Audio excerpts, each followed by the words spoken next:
Welcome, Barry Trauer, to White TV. Thank you. It's a very big honor for us that you take your time and give us an interview.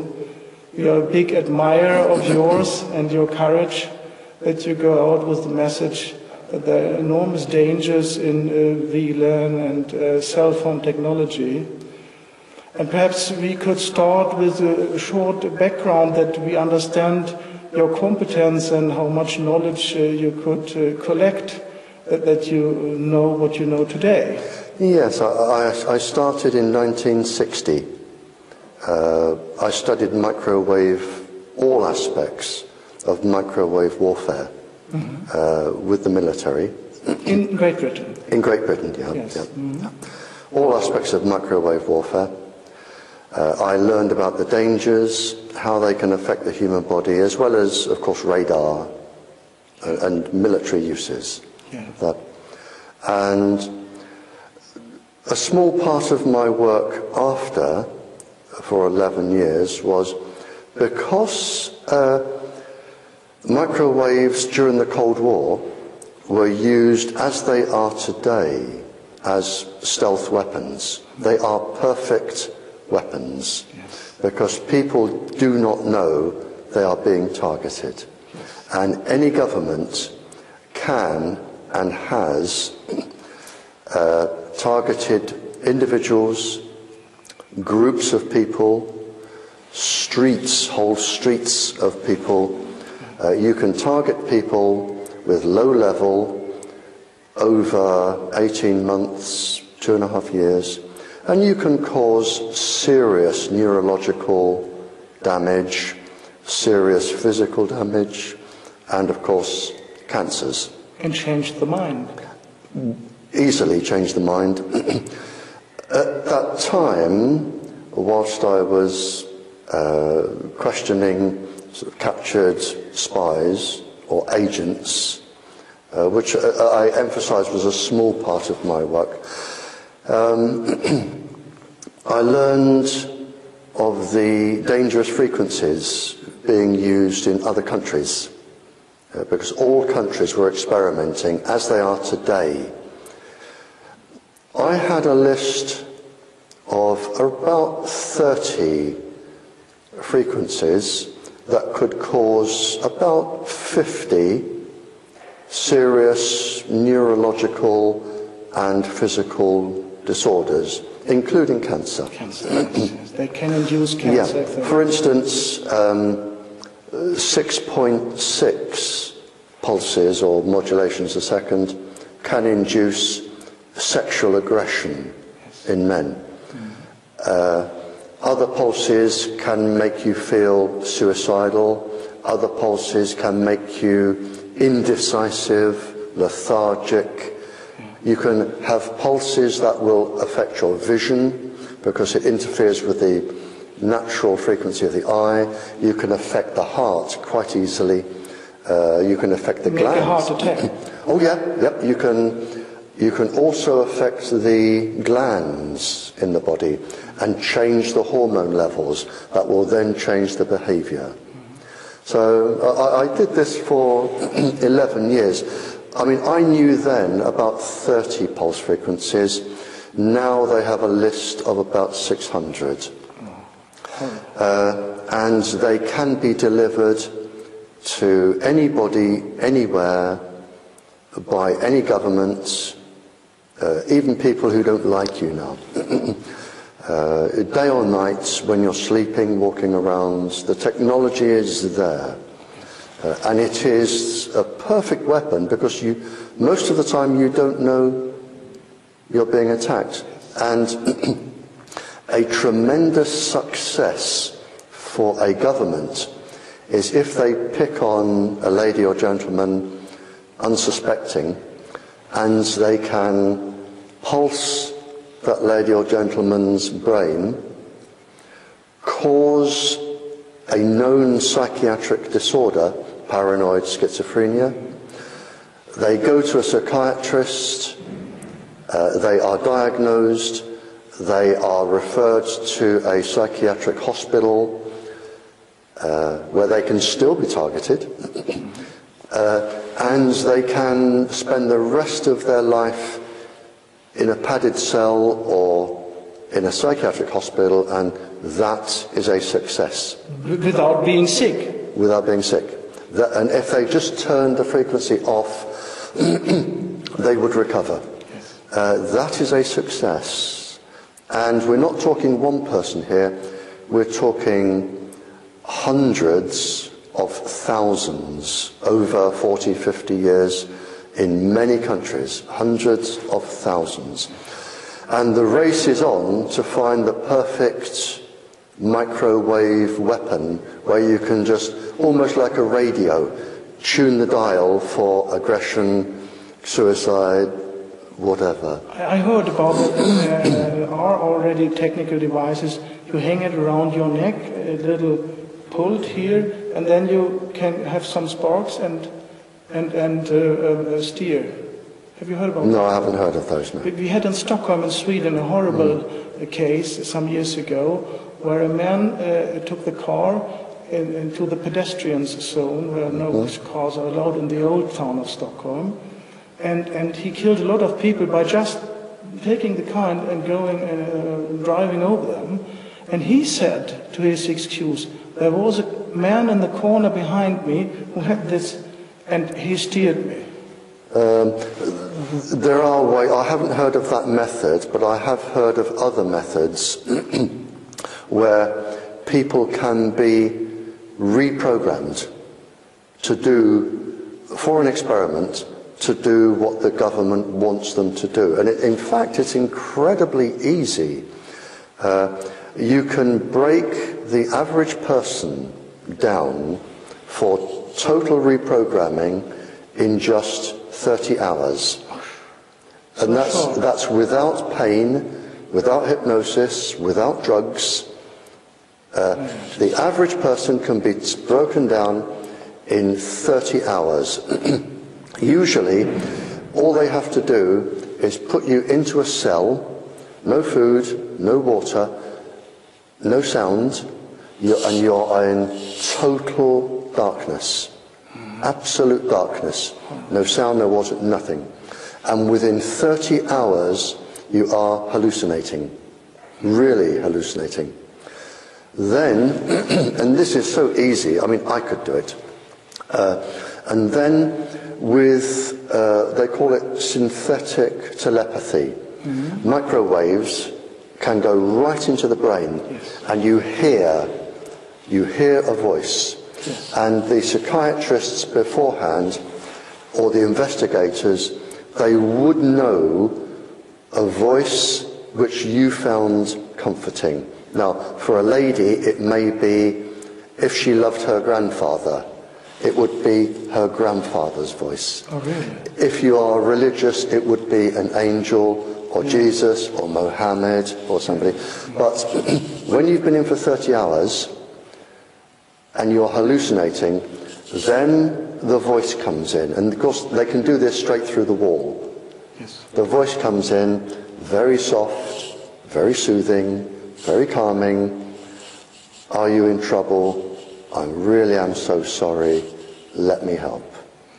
And over months or years, however long it takes, you will come just to rely on this voice. And if you don't do what this voice suggests, then the voice disappears and you're back in trouble. So you learn, a bit like heroin. Yes. You learn to depend on this very friendly voice.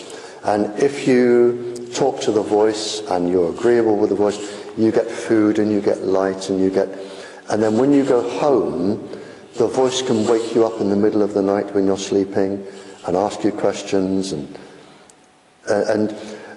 then once you are absolutely, totally dependent on the voice, like heroin, it can say, now, the problem that you've been through was caused by, and it could be a religious sect, it could be a group of people, dark-skinned, fair-skinned, whatever, but it will be somebody.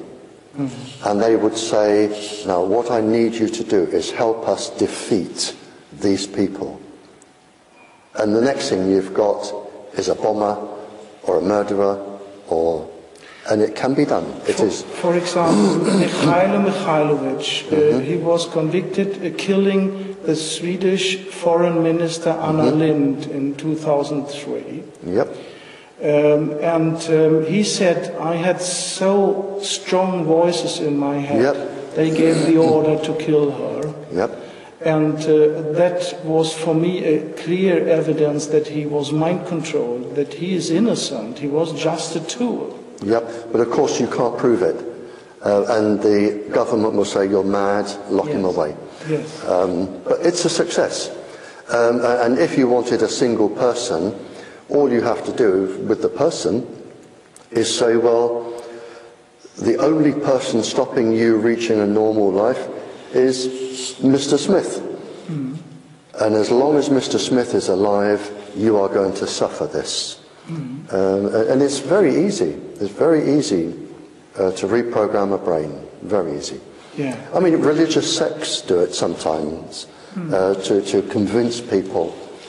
Look at the big mass suicide we had years ago. I forgot, in America. Waco.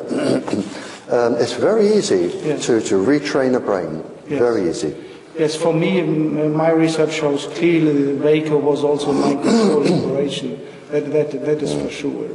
And even Timothy McVeigh, the Oklahoma bomber, he was at those doctors making mind control and reprogramming. Yeah. But it's easily done, and of course the difficulty is finding out which people are having their minds changed by an agency deliberately, and those that really hates people and want to kill them anyway. But of course, it is a perfect weapon for that, and it's been going on for a while. Is it possible to use it on any human, or are there some groups which are more difficult to remote control? No, I think there are groups of people that it won't work on. I think so too. Yes. And I know this when I was, I use the word questioning, but when I was talking to spies and agents and international criminals and terrorists, it was over a cup of coffee, and I spoke to them as if they were ladies and gentlemen, like I'm talking to you. And if they wanted to talk, they did, and if they didn't, they didn't. But over the years, 11 years, there was only one that I never, ever managed to get anything from at all. There was one. And there are people who can resist. Had you a clue how he managed to succeed? No, but there was one, and he was just totally, would not give anything away, absolutely nothing. And we would sit over coffee and have conversations, ordinary conversations about anything, the weather, football, anything, you know, and he would give nothing away. Was he from Eastern Europe? No, he's from Ireland. He would give nothing away. Interesting, because in Eastern Europe they had advanced technology to shelter against mind control. But interesting. Yeah, but he would give nothing away. That is a little comfort because they can't get anybody, but they can. The majority they can use and reach. I'm trying to think of the percentage. I'm trying to think of the percentage of people who could be really, really programmed, and I can't actually. It's probably quite high, but there will be a group who cannot be programmed. There will be a group. Do you know about the goal? Is there a goal to program anybody? I know with one of the programs over a 40-year period, they took 500,000 people. I know that they had pregnant women, children over the age of 4, Muslims, Catholics, prisoners, drug addicts, cramps, servicemen, the whole cross-section. But one thing they didn't publish was the failure rate. They said we can cause this by this percentage, but that they didn't publish the failure rate. They probably took the failures from one experiment and tried them with another. So it's unknown. It's unknown if you had 100 people, how many could be controlled. Probably I would think maybe between 80 and 90 could be controlled. Maybe 1 in 10 couldn't. And in Great Britain, one may suppose that it is MI5 controlling the technology. Strictly speaking, we should say England. England. Because the Scotch, the Irish, the Welsh, I've never known any of those to do what the English government are doing. They seem to act on their own, and as far as I know, they have never, ever done it. It is the English government scientists, mainly from Porton down, the big government military research centre. Yes. Now, to give you an example, we have scientists in England and the people who control them, and these are all unelected people. In 1960, and this went to court, in 1960 they took 20,000 young, fit servicemen and women, and they injected them. They said they were flu injections, and they injected them with toxins, poisons, chemicals. A lot of them died, a lot of them suffered an agonizing life with joint problems, cancers, and 50 years down the line, just a couple of years ago, 50 years down the line, the survivors, and there were only a handful, the survivors managed to get this to court. Not a single government scientist was named. They have total immunity and anonymity from the law. We have government scientists who are above and outside the law, and they have permission to kill people, government scientists. And I think this is wrong. They have permission to kill people, and they have.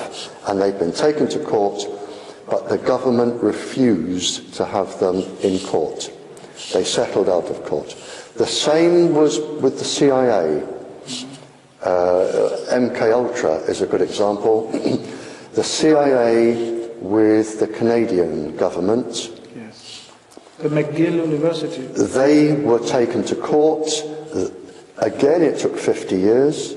Only a few people survived, and they refused to go into court and talk. They said it was government secrets, we're not going to tell you.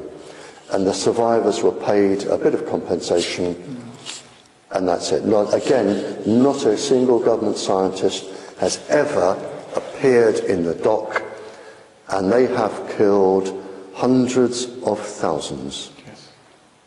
Do you know something about who is behind it in Sweden? Have you heard something about that? No idea. But if they're linked to England or the CIA or Canada, and we have a scientist from Australia who was on one of the videos last night. I'm trying to think of his name. Adi, who was in the program. And this is the problem. We have scientists who are outside the law. Yes, that's a problem. And when you have scientists who can kill people and they cannot be prosecuted, then you have a problem. You know who is giving the authorization to permit the killing? Well, it's not the government, because the government are elected and they only stay for 4 years. It has to be somebody above the government, maybe the civil servants, maybe the civil servants in MI5, MI6, the Foreign Office, the military, but it has to be somebody who is unaccountable to the law. Yes, what I heard in my research when I looked into the case of the murder of Lady Diana, they say it is Prince Philip, the husband of the Queen, who is in charge of MI5 and MI6. Could well be. I mean, I heard when Lady Diana was dating Dodi Fayed, the young gentleman Dodi Fayed, and she was becoming, it looked, romantically involved. Yes. The one thing the British government, and I know this, would not tolerate was a member of the royal family marrying a Muslim. And being pregnant with them. And being pregnant with a Muslim. Because the Queen is a state church chief, and that would be trouble. So there was no way they were ever going to allow that. Yes, that's I heard as well. From a British agent who is one of my clients, he told me over a beer, we're not supposed to allow. Yeah. And I heard also that the driver was mind controlled. It is possible. It is perfectly possible. Yeah. Absolutely possible. No one will ever know the truth, but I suspect, but you're not the first person to say to me that Prince Philip was behind it. Yes, yes.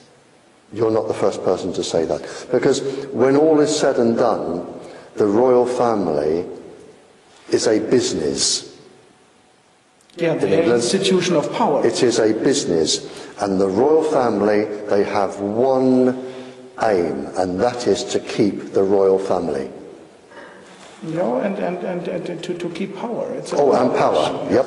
It's not so much money, but no, not money, power. but they will stay the royal family. Yes, yes, yes. I see that as well. Yeah, it's horrible.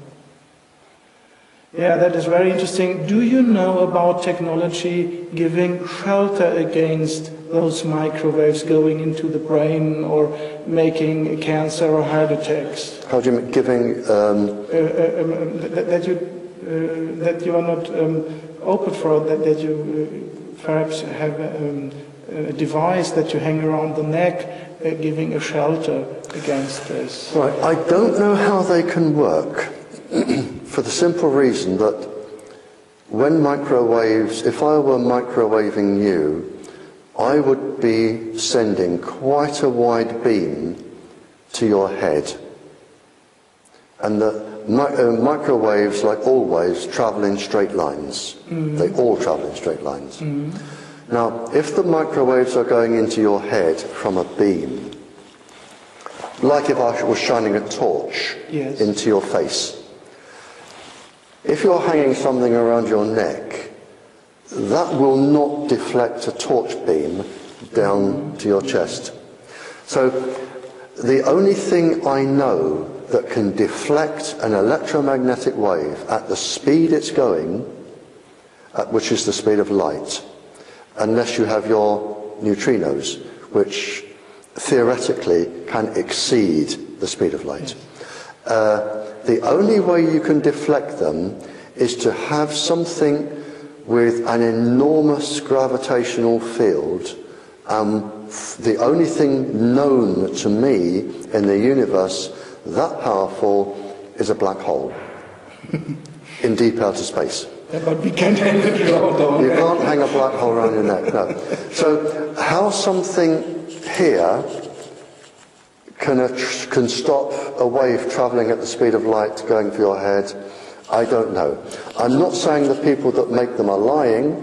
I've never tested one. And they may work. I can't see how they work, and if they do, I would love an explanation. Yes. I really would. Yes. Well, we heard that the East German Stasi, the Secret Service of the DDR, they had a credit card-like pieces they could put beneath the collar here, and that should have given a shelter. You have never heard about that? The only way I think something like that could work is if they transmit outwards. If you have something and it is transmitting outwards, then you will have in the war what is known as jamming, because you could jam radar. If you send a frequency back and it matches the frequency coming in, you have destructive interference. And destructive interference, the waves cancel each other out, and it ends up as heat. That is the only way I know to destroy a wave, is to jam it. So if they're given something that sends out a little frequency, that will jam it and that will work. But if it's something under the collar, I don't know how it would work. Yeah. Have you heard about scalar waves and other form of waves compared to electromagnetic? Now, with my classical physics degree, a scalar is a measurement on a ruler that doesn't move. It is not a vector that does move. No direction. But I do know that Tesla waves can now be described as scalar, which are your neutrinos.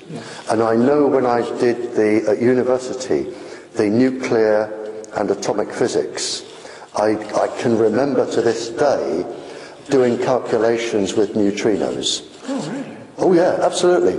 I can remember doing calculations with neutrinos, and I can remember it. I can remember the lecture because the calculations came out faster than the speed of light. Yes, exactly. And I asked the professor, and I said, "This is impossible. I must be wrong." And he said, I must forgive me. And she said, "No." She said, "They will come out faster than light. They are particles which, as far as we know, can exceed the speed of light." We debated this, and we left it open that maybe they existed, and maybe they could travel faster than the speed of light, or maybe there's something we don't understand, and maybe they do travel at the speed of light, but they're not electromagnetic waves, they're particles, and it may be possible to accelerate a particle, because theoretically, if you now start to travel faster and faster and you reach the speed of light, what happens is your mass increases, and your mass will increase and slow you down.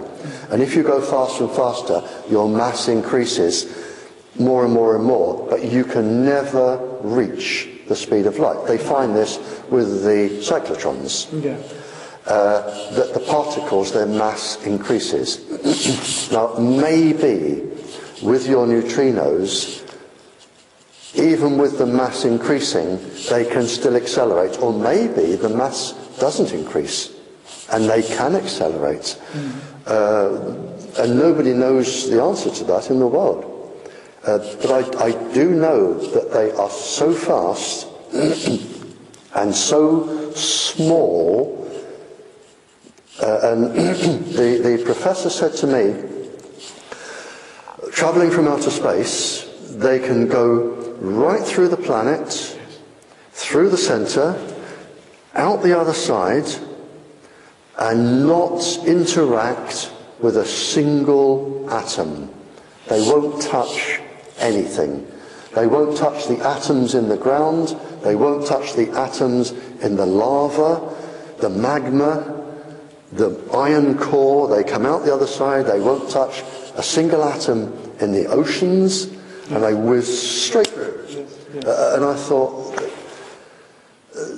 you know, it's just almost unbelievable. That's why those neutrino traps are so big, because they try desperately to catch them. Yeah, and they probably can catch them. Yes, but there must be a kind of technology. My research in mind control gave me a clue when the victims told me, the targeted individuals, the first thing we do when we feel they are microwaving us, we go into a Faraday cage. Yeah. And that is not a success, because they are still targeted.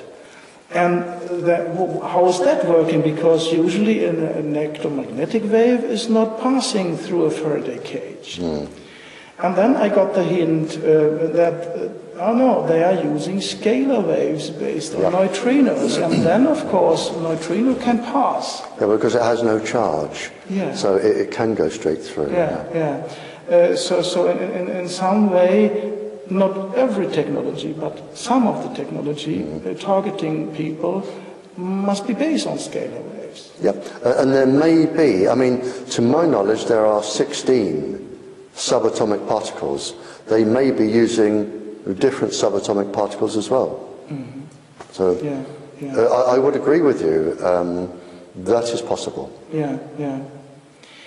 And one of your big messages is that the cell phone technology and the Wi-Fi, the wireless computer which we have, is very practical, and there are a lot of danger connected to this, and people don't know it.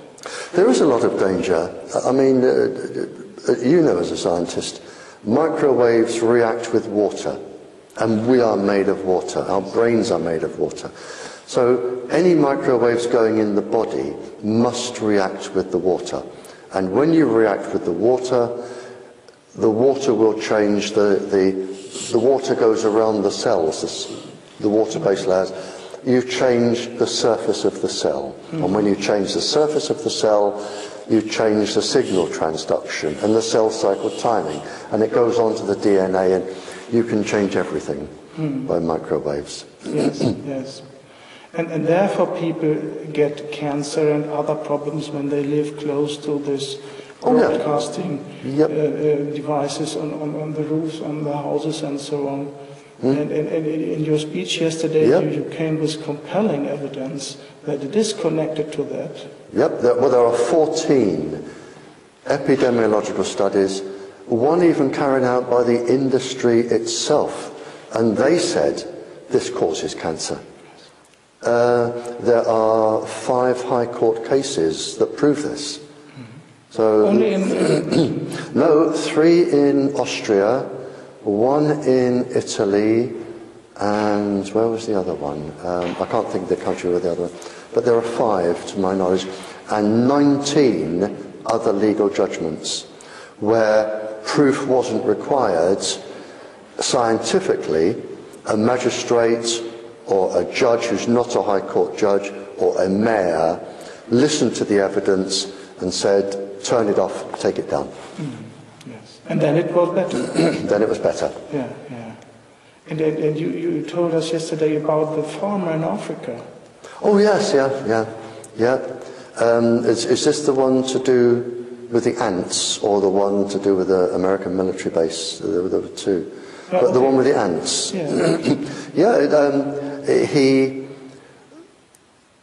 He came to me and said, would you come to the field with me, Barry? And I said, of course I will. Lovely gentleman. And I went to the field, and he said to me, what do you hear? And then I said, well, there's a sort of an animal baboon in the trees over there, and there's something moving over there that I hoped wasn't a lion. And he said, you shouldn't be able to hear me speak.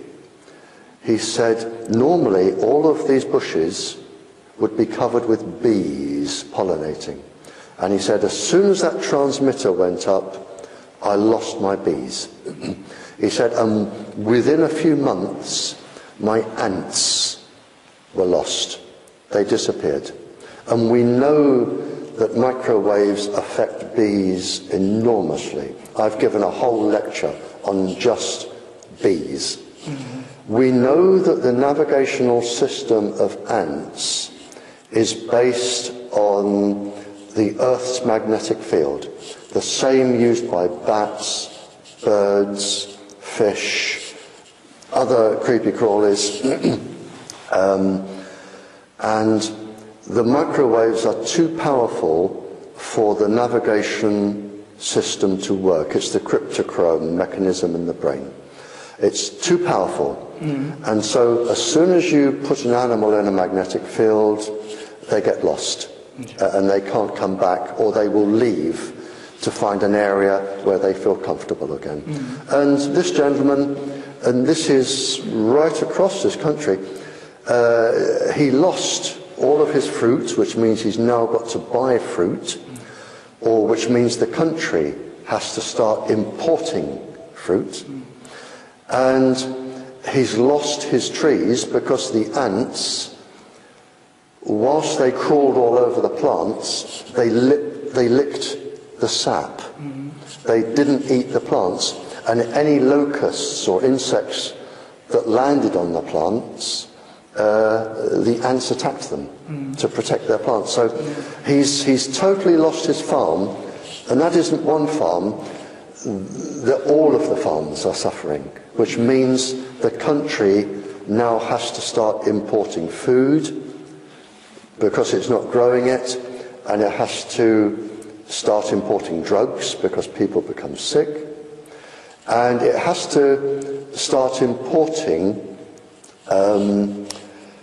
medicines because in this country they were all vitamin C producing plants, and once you lack vitamin C you're looking at scurvy. So now you've got to try and prevent scurvy.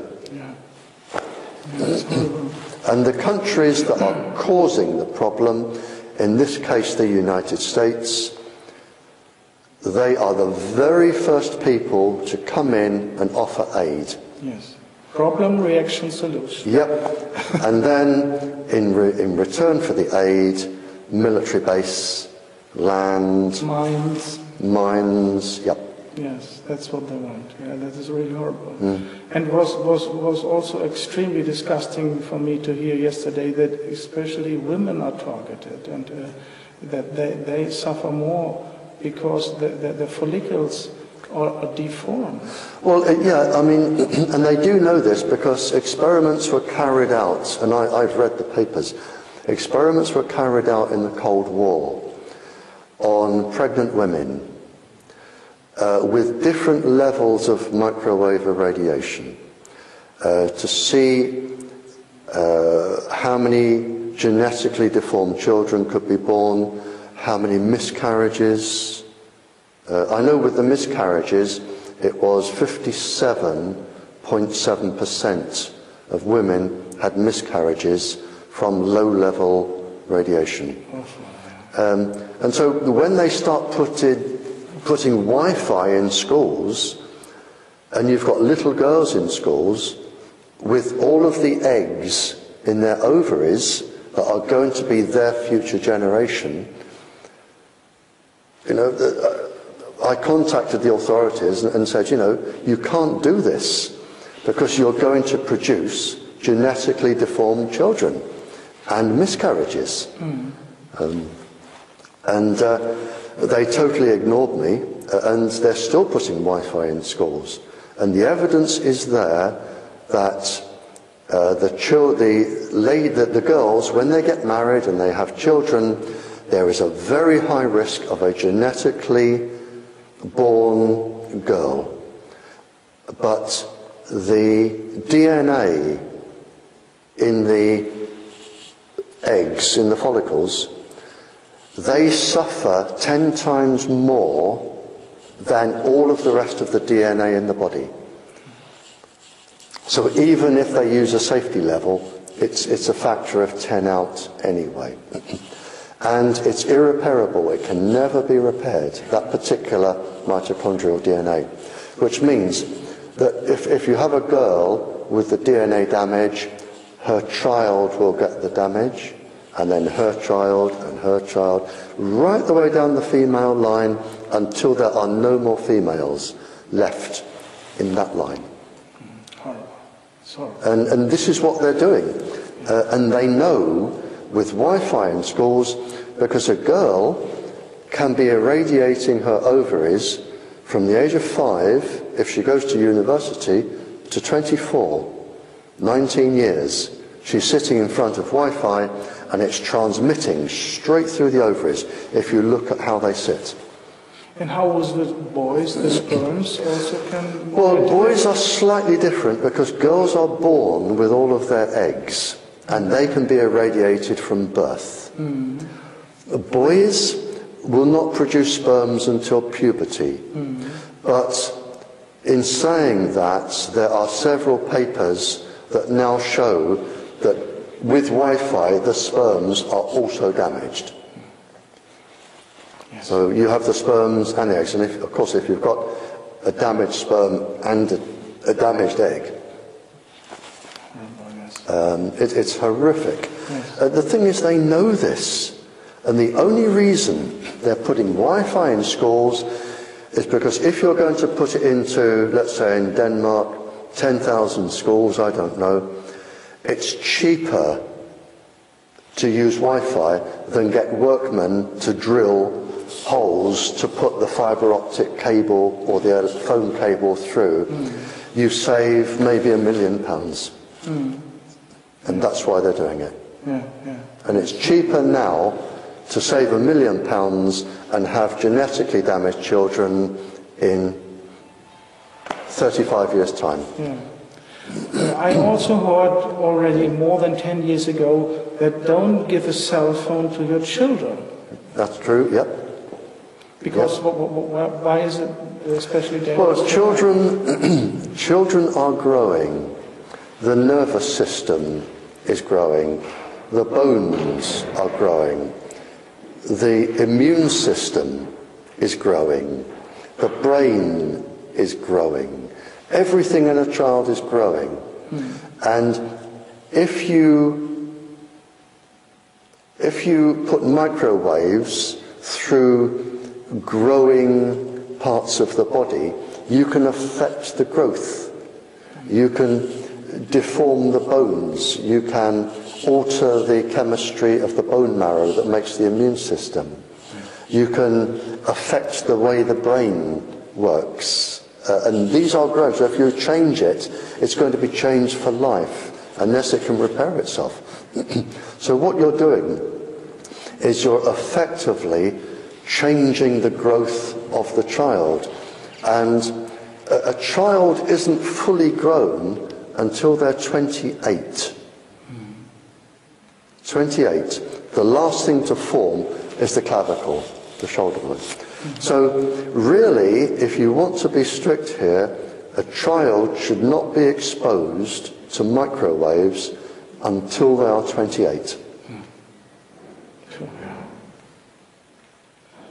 And I had some thoughts about what can we do about it, how can we improve it. And I had an interview with Professor Konstantin Meil in Germany, who is a physics professor and the leading researcher in scalar waves, because he made the experiment from Nikola Tesla, the Wardenclyffe Tower experiment, in a very tiny scale, and sells this so that everybody can follow that there are a special kind of longitudinal wave which we call also Tesla wave.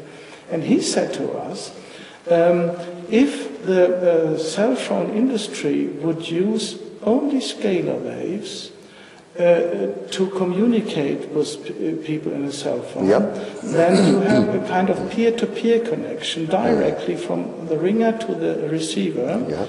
And because it is a longitudinal wave, it is not going around anywhere, making no electrosmog, and making it more healthy. And nobody can eavesdrop on it, because this is not a transversal wave going everywhere, but only between those two persons. So the secret services can't listen to us any longer. And he says, in this scalar wave, you can transmit enough energy to the cell phone that you don't need a battery. Because scalar waves have a lot of over-unity effects because they collect the neutrinos on their way. This what Tesla showed already in the 1890s when he had light bulbs 42 kilometer glowing without a cable between the generator. So for me it sounds perfect, and I know from some Germans who made their own cell phones on scalar waves between Berlin and St. Petersburg. It was worked perfectly, and then the guy went from St. Petersburg to Australia, so it was through the Earth, and it was perfect connection, no battery needed. So it is more cheap, it is more health, and they were so surprised some of the frequencies already were occupied. So somebody here on Earth is using that technology already. I mean, if that works, it'll be brilliant. Yeah. If that works, it will be brilliant when it comes in. But as you said yesterday, it may be 20, 30 years before the whole system is up and running. Yes. And the mobile industry, they're still putting up their transmitters, so they're not going to take them all down at the moment. Yes. But I mean, you're right. If it does work, it's brilliant. But if you say the Secret Service can't listen in, I can't see him getting a license to do it, because the beauty for the Secret Service is that they can watch, listen, and check every single person in the country. They can even watch you when you're in bed through the wall and see how many people are in bed with you. If you put your cell phone down and you're talking to the doctor or a lawyer or somebody, they can listen to what you're saying.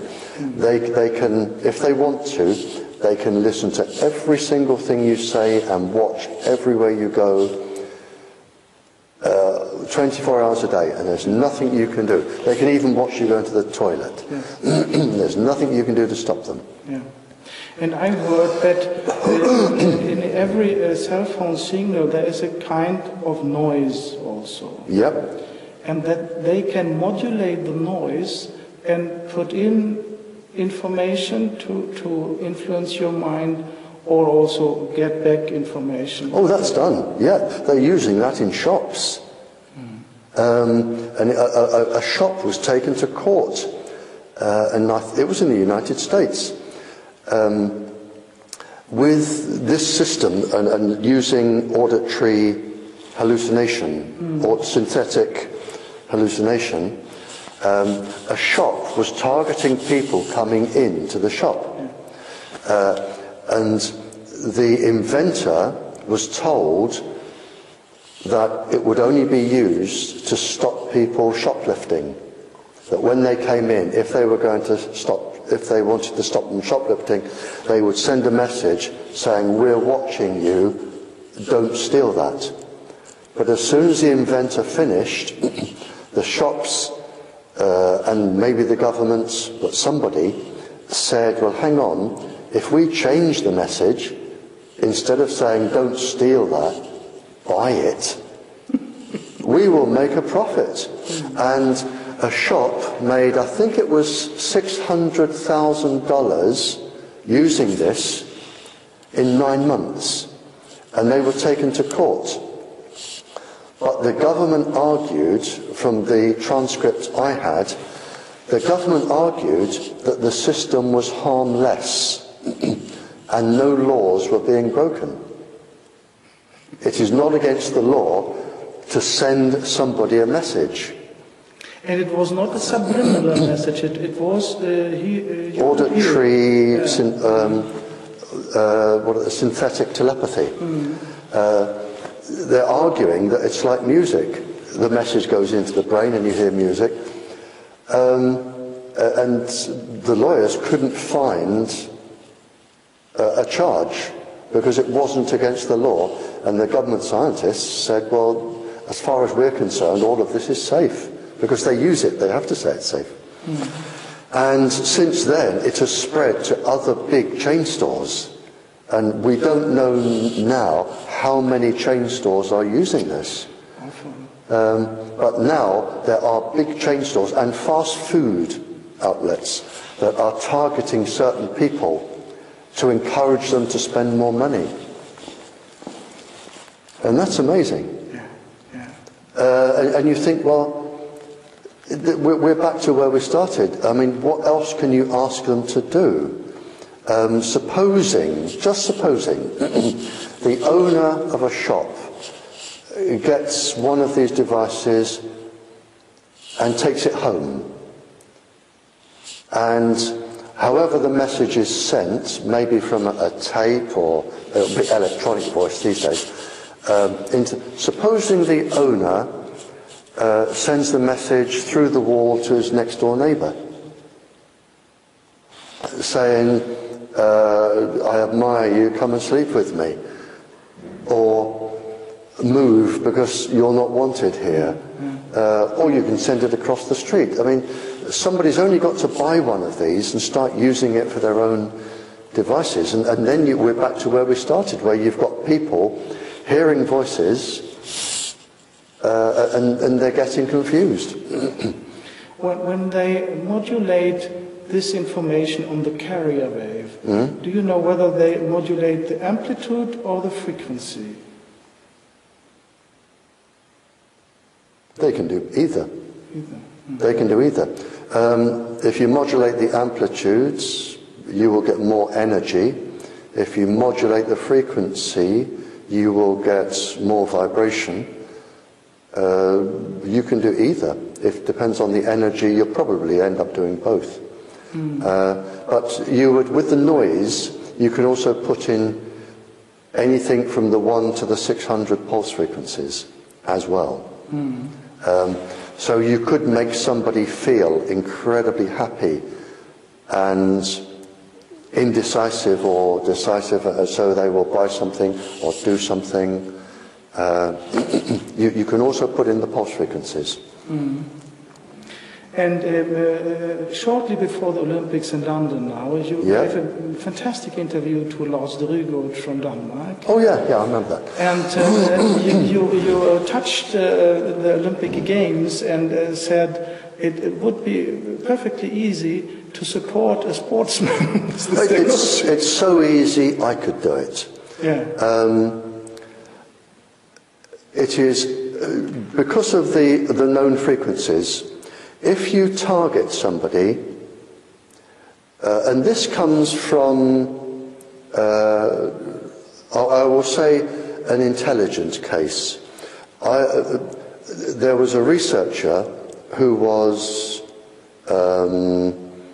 murdered. I will say murdered, but it wasn't proven. But everyone knows he was murdered. He discovered something, and for what he discovered, he was murdered. And somebody from this country contacted me to say, do you know what he was working on? Do you know the pulse frequencies? Do you know everything? And I said, well, yes, as it happens, I do, because I've been reading about that recently. And they said, would you make a statement, because he's dead, he can't appear in court, would you make a statement for the court? And I said, yeah. So I wrote an enormous statement with the evidence, sent it to the country. And it was to do with targeting ministers of the government with pulse frequencies. Because if you have a minister that is going to make a crucial decision and you can target them, you can probably make them change their minds. It's very easy. And at this time, the Olympics were on, and somebody said, could Olympic athletes be targeted? And I said, easily. From any transmitter, straight through the wall to their bed when they're sleeping. And all you have to do is target them with a specific pulse frequency that will make them lethargic, disinterested, It's easily done, very easily done. Maybe feeling a little bit fluey. And all you have to do is take away the ability to slow them down by maybe a second. That's all you need. Slow them down by a second or two. Yes. You can even do it whilst they're running. You can do it from a block of flats. Whilst they're running, you can just target the brain. Or the muscles, depending on the frequency, or the heart. You can actually make the heart not beat properly. And the gentleman you said, when he was at my house, he said, "Is it possible?" And I said, "It is easy. Absolutely, all you need is a transmitter that will transmit into a beam, so you only get the one person, not the rest. You want a microwave beam. You can put it on a carrier wave, which will help the beam. You can use a high-powered lens like they use in sniper rifles for the beam, and all you have to do is target. All you need is not even a clear view of the athlete, because it will go through walls, and you can target somebody and you can slow them down. And any country with the technology, not only can you slow people down, but you can speed them up. And speeding them up is easier. If you target the adrenal glands, you will get adrenaline, natural adrenaline produced in the body. That has the effect of speeding up the heart, speeding up the reactions. Because if somebody came through this door now to shoot you, your adrenaline would come out straight away. You'd be in your fight and flight mode. Everything will be ready. You can induce that in people. So you can actually produce adrenaline, and it would not come out in a drugs test, because adrenaline is a natural body substance, so it wouldn't come out. And of course, if you're a little bit scared, as people are, athletes, before the starting gun, adrenaline's flowing anyway. You're just increasing it. So you could slow one person down, who may be your biggest rival, and you can speed somebody else up. And it is easily done. Whether they're doing it, I don't know. You would need a detector somewhere near the ground to detect it. It could be detected. You could get them when they're asleep. But yes, it is possible. It is possible to manipulate the Olympics easily. It's so easy, and I'm certainly not a clever person compared to some of the other people. It is so easy, I could do it. Because I was amazed that Britain were on the third level with the medals this year. I wondered that. I thought, how come we've done so well? It's very unusual. To the statistics. And I was looking and I thought, well, we've beaten Australia, and we never beat Australia. And Germany. And we've beaten Germany, and we've beaten Russia. And I thought, you know, we have never been this good. And I mean, in my own childish mind, I thought, I wonder if anyone's beamed these athletes while they've been working. And of course, you can't prove it. It is the perfect sports drug. Yes. The perfect drug. Yes. It induces a natural body substance. Perfect doping. Adrenaline. Cortisol, adrenaline, the perfect body substances. It won't come out in a drugs test, and you can give somebody a good second or two, and that's all you need. And I first thought it could be the advantage that they are at home. But then I looked at the statistics. In the last London Olympics, they were also at home, but they were very lousy in the results. So it couldn't be that effect. Yeah, I remember that, the White City in the 40s, 50s, I remember that. And you're right. And I did have a childish thought when I saw us on the score table, and thought, we've only been beaten by the United States and China, and there's something wrong there. Yeah, it is fishy. So, but maybe, without taking it away, maybe the athletes are that good. Maybe they were beamed, I don't know. No.